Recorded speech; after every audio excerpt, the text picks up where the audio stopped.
Oh, we're live. Oh, okay. By the way, you might want to pick this up, The Magnetic Project Manager. Just pretty decent read there. Hey family, I got some events I want to get out first before we get into today's episode. First things first, as you can see, located in the chat here, the Project Management 360. My friend, my buddy, my mentor and coach is actually putting it on something for this Saturday, May 4th, and looking at the website now. It's called Project Management 360. What I love about this family is it's just not for new project managers.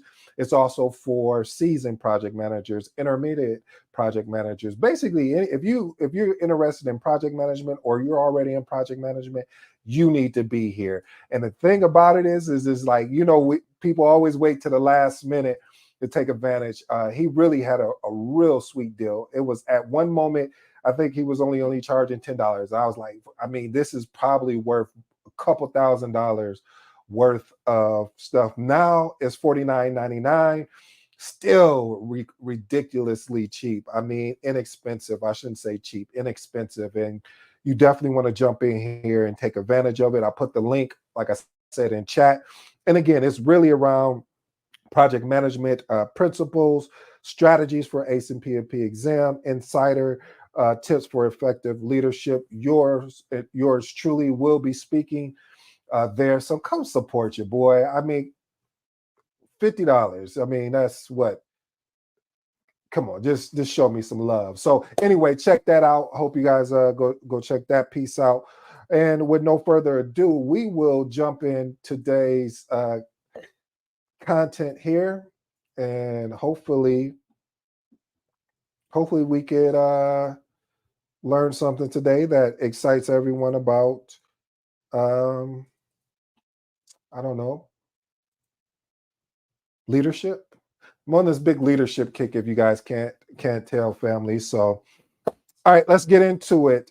I do have a question for you before we get started actually in it. Do you really believe that people leave jobs because of an individual or individuals? Okay, you don't like that question. Okay. How about this one?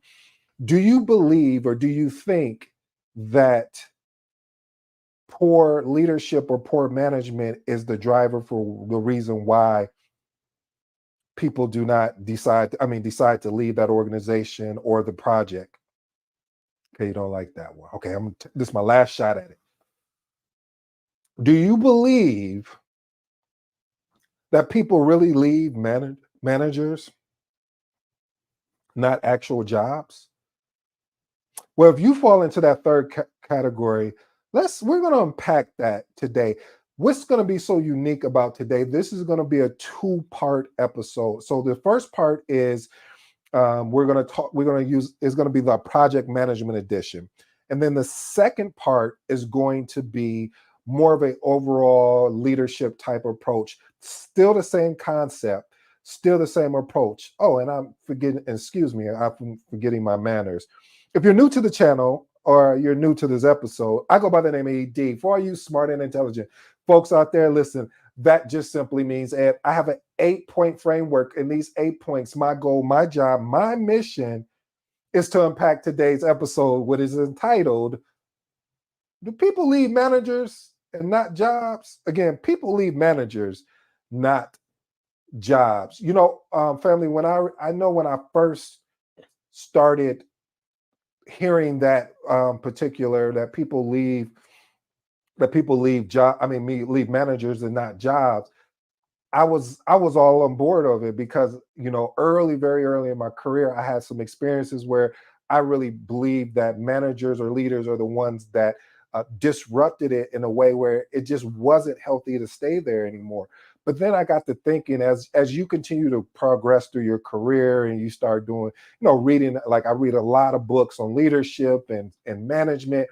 And so when I started really digging deep, I'm going to debunk that today. I think I'm going to go and debunk that today. And I'm going to give some reasons why people point the finger at managers and saying, well, this was the reason why I left because of the fact of this didn't happen or that didn't happen. And these are things that are fixable. These are things that it wouldn't, if we would have dig to the root of what was going on versus the surface level, we would have been able to address this sooner. So with no further ado, let's get into these 8 points. Point number one: inadequate onboarding. Listen, when project managers fail to provide a comprehensive onboarding and training for new team members, it can lead to a lack of clarity. What does that look like? A lack of clarity is basically, what am I supposed to be doing in this role as a stakeholder? What is my basically, what's my roles and responsibilities? So one of the things I use, it was an organization I went to, and man, they had an amazing onboarding experience. One of the things I liked that they did was they developed a standardized onboarding process, and then they included the, like, they allowed you to job shadow, and then from there they had a mentoring program, and then they actually had training on project management tools and methodologies, which is huge because every organization has their way about how they want projects led, and or they also have ways of how project managers have to report in and with the tools that they use, because I've used various amounts of different tools. So one of my reason why I thought this point was so huge and so key, of having it where we need to have adequate onboarding processes. So that's what makes point number one stand out the most, because of inadequate onboarding. As I mentioned at the top of this video, family, again, Saturday, May 4th, we will be having the Project Management 360 seminar. You do not want to miss it. You want to be in the place. If you're not in the place, I don't know why you're not there. But anyway, I digress. Let's move on to point number two: lack of psychological safety. What does that mean? Well, what happens is when you don't create a safe environment, when project managers do not create a safe environment, team members do not feel comfortable about speaking up and about actually taking risk. Because what would tend to happen, family, is that when you create an environment where you don't, I don't want to say allow, because that would not be a fair assessment, where you don't create an environment where someone can articulate out a potential risk or a potential innovative approach to how doing things differently, and it's shot down without any um further explanation. Is just like, no, we're not going to do that. And you say, well, why we're not going to do it? Oh, we're just not going to do it. It goes back to that whole thing that I always share with you guys, is that how sometimes people can get so caught up in the problem that they forget to focus any amount of energy on the actual solution. So here's an actionable item for that: when you are in an environment that you're trying to protect the safety of your employees from a psychological standpoint, meaning that you want to be able to have that transparent, that open communication, you're going to have to push for that, family. As a project manager or project coordinator, you're going to want to encourage open communication and feedback, and create a culture of experimentation and learning from failure. I know a lot of people say, oh, learning from failure, yeah, we do practice that. And then when you get into your organization, you see, I don't know if you do practice that, because it would be an open, transparent conversation. So you want to ensure that you're actually doing that. Let's move on to point number three. Point number three: lack of vision. When a project manager fails to articulate a clear, compelling vision for the project and the team, it can truly lead to a lack of purpose and direction among on the team members. And that really is going to have a project. I mean, you're going to be on as they say, an uphill battle if you're not able to articulate that vision. That's why one of the biggest things is, once you get that charter, and then once you get out of the initiating phases and you have the charter, I said, to me, the charter is more like a marketing magnet, in a sense in which you're literally, if someone wants to ask you about the project, you can give them that high level and say, hey, we're in planning phase. We're going to do a deeper dive to unpack what this project is supposed to look like in the long term. And so actionable steps is, you want to ensure you develop a project vision statement that aligns with the organization's strategic goals and values, and communicate this vision to all team members and stakeholders. Because if we fail to do that, then it goes back to my, if you don't plan to fail, then you fail on planning, or if you fail to plan, then you plan to fail. You get where I'm going with this, family. The point I'm trying to make is that it's important, no matter of fact, it's imperative that we focus on articulating out what the vision statement is for this particular project. And a lot of times you will get that information from the business case, or via the project charter, or just get the project sponsor into a meeting with you,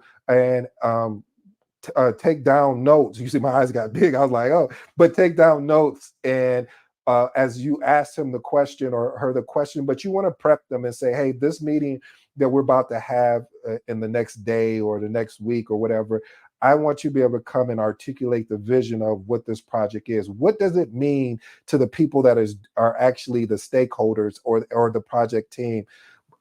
What does it mean to them? How much value are they going to get out of it? All right, let's move on to point number 4. Lack of diversity and inclusion. Listen, you know, when you look at it, a lot of times there's a diverse uh, team when you're leading projects. Now, fortunately, I've had the opportunity to work with a lot of diverse teams, which I put this point out there because I know there's other project managers that don't get that diverse team, and then it's like so you lose the opportunity to hear different creative styles, to hear different innovational styles, and to really get a true employee engagement. I really believe diversity and inclusion is huge. It's key for a project because, again, having the ability to pull from different people's background to come up with a solution that's going to make this project better, I'm all for. Let's move on to point number 5. Poor stakeholder management. Listen, any project that I've ever been a part of, anytime that proper stakeholder management is not done well, I already know where this project is going. This is going to be one of those projects where you might as well just say, yeah, we've already lost money, resources, anything that you can think. It's just going to go bad. So what has to happen is ensuring that you create a stakeholder engagement plan that identifies key stakeholders and their communication preferences as well, and regularly communicate project status and progress to all of the stakeholders. If we're not able to do this, because what happen is too is when you're regularly communicating out to your stakeholders, you may even be able to catch stakeholders who thought, oh, I don't even need to be part of that project, and then find out as you're continually unpacking the project, they'll say, oh, wait a minute, I do need to know about this. This may have an impact in my department. I think I need to get some input in there and be part of the discussion so I can add value to the project. I know a lot of times as project managers, we don't want to invite a lot of stakeholders because you're concerned about it being disrupted. And I'm gonna be honest with you, I would rather disruption happen now early as we're getting up to speed, as we're learning and going along, versus when you're near the end and as now you're looking backwards and saying, man, I wish I would have, I regret that I did. No, we can eliminate all of that particulars of that you would face. Point number 6, lack of agility. I really believe that since PMI has taken on the agile mindset, I'm seeing a lot of this going away as a little bit, but not as fast as I would love to see it. What are you talking about? Basically, what point 6 is the lack of agility. With project managers, sometimes we can get caught up in that waterfall methodology and would be resistant to change. I was one of those project managers, so I'm not speaking from what I heard. I'm speaking from what I know. I actually did. I was like, well, why we got to switch from waterfall? This is, but it just wasn't working. And it was an application, and we needed to move faster. And the only way to move faster, and when you don't have any of the requirements, is to be able to run a Scrum type project. And so that's what we did. We leveraged Scrum to actually get this app out, and we were able to learn faster and fail faster. And because of that, we were able to build something that was worth standing on. So adapting more of a agile mindset really gives you another tool in your project management tool belt that allows you to be flexible, allows you to create that collaboration, allows for you to have that continuous improvement. All right, let's move on to point number 6. excuse me, point number 7, lack of empowerment. You know, a lot of times we forget our goal as project managers is to empower the team to make decisions, not choices, take on ownership, not rent. You like how I did that? What I'm saying there, family, is that by someone owning their own decisions, by stakeholders owning their own ownership of the work, it can lead to a really workable environment, meaning everyone is motivated because there's accountability that each person is responsible for, meaning they're not trying to kick work away because they're like, this is my set of work, this is my body of work, and I just want to make sure I'm doing the most appropriate thing for my team. So delegate decision making authority to team members, but base this off of their skill set, I should say, and their experience, and provide them with the required resources that they need. One of the artifacts that I would definitely recommend if you're doing this is use a RACI. We know RACI as being responsible, accountable, consultant, informed. This is a simple matrix that you can list all the tasks on one side, list all the departments or I say departments or stakeholders on at the top, and then just leverage those acronyms to have the success that you're looking for. All right, point number 8, poor conflict management. You know, I talk about conflict a lot in my on this channel, and the reason why is, family, I want to get you guys prepared for the conflicts that may come, and if they never come, awesome. But I'm going to tell you, there's not one project I've ever worked on there where there wasn't some type of conflict, whether it was very small to it being super big to the point where we had to scrap the project. So being able to have the ability as a project manager to address and resolve conflicts among team members in a timely manner is going to be this is going to save your project, because the longer you let that conflict go out and they start disrupting emails, you know when you start seeing the emails disrupted because it's 13 responses, and you're like, man, you guys could have got on a call and this been knocked out, and then they get on a call and you're actually in a meeting, and now the meeting has become disruptive. And so it's just so many aspects. But if you nip that in the bud, as they say, if you attack that head on, you have a better chance at having a better smooth run project with your stakeholders. So understanding, one of the recommendations that if you're seeing a lot of conflicts in your project, you might want to think about putting a conflict management plan together. Basically, how are we going to identify the conflict? It's sort of like risk. How are we going to assess it? How are we going to resolve the conflicts among team members? So that's going to be huge, family. So putting a conflict management plan. I know a lot of people don't talk about that. I've used a conflict management plan a couple times, but more or less, as soon as a conflict happens, that I feel like doesn't feel too well, like, and you can tell because it will, like I said, it continue to happen through email or over the call, and you gotta set up separate calls with them, each party, and then get them together. Hey, if you guys can't resolve this, then we may need to look in a different direction for stakeholders who could assist. All right, let's get on to our bonus. I have one bonus here for you today, and that is lack of work prioritization. I don't know how many times I've seen this and as a project manager, you get irritated because especially when you got an all-star on your team, and you was like, oh man, I know this stakeholder is probably going to be working on 3 or 4 different projects that all of them are going to be considered a priority. How do I get mine to be at the top of the list? Hey, don't judge me. I'm just being honest. When you got some stakeholders, when they come in, they execute. Like, they don't hem and haw. They don't, they come in and execute. So it's important, though, family, when you do identify a stakeholder, that you can see that their prioritization is shifting, and you may want to set up a meeting with that manager and say, hey, I need to ensure that my project, where does it fall at? And if we can hold it there, if it falls at 1, or if it even falls at 3, the 3 slot, whatever the slot it falls in, how am I going to ensure that I'm going to get the full value out of working with your direct report? Because so the team is counting on this person, and without this person, the stakeholder, is going to be challenging to do this. So again, focus on ensuring that you prioritize tasks and allocate resources effectively.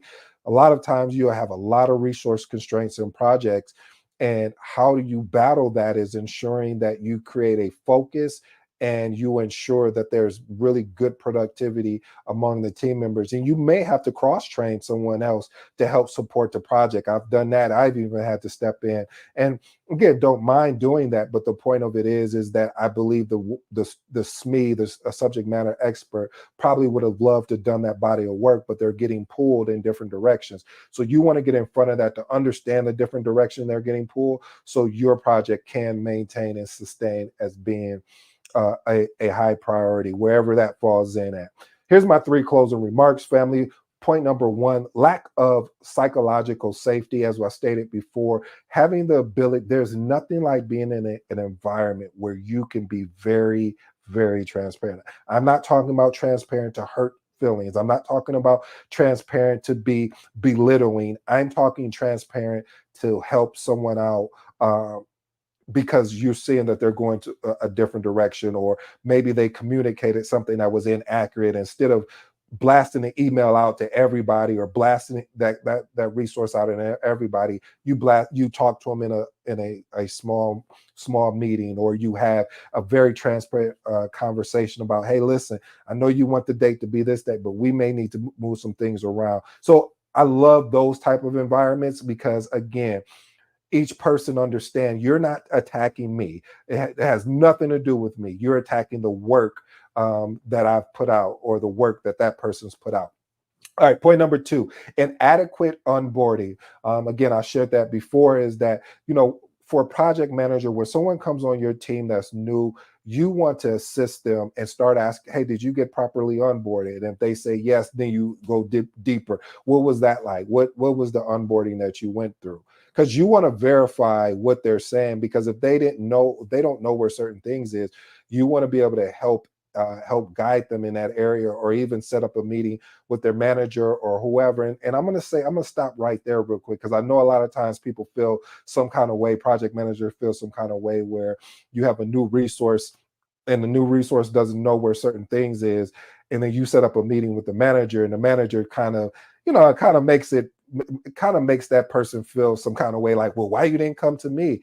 And again, it's one of those things, if you don't ask the right questions, you're not going to get the right information back. Let's move on to point number three, lack of empowerment. As I stated, you want to be able to have your subject matter experts, your stakeholders, be able to take full ownership of the piece of work that they're responsible for, and making decisions and not choices. Hey, family, I really hope you enjoyed today's episode. Again, in the chat, project management 360, we are going to do that. Your boy is going to be speaking on Saturday, May 4th. This is going to be a movement. I'm looking for many more to come, but for right now, you want to sign up. This is probably going to be the best time to sign up, because when we get really exceptional, when we get really great at this, oh, the price is probably going to, I'm going to tell my mentor or coach, you need to triple, quadruple this price, because we're going to give away so much value. I know we are. And there's going to be a spectrum of speakers that's going to be speaking there.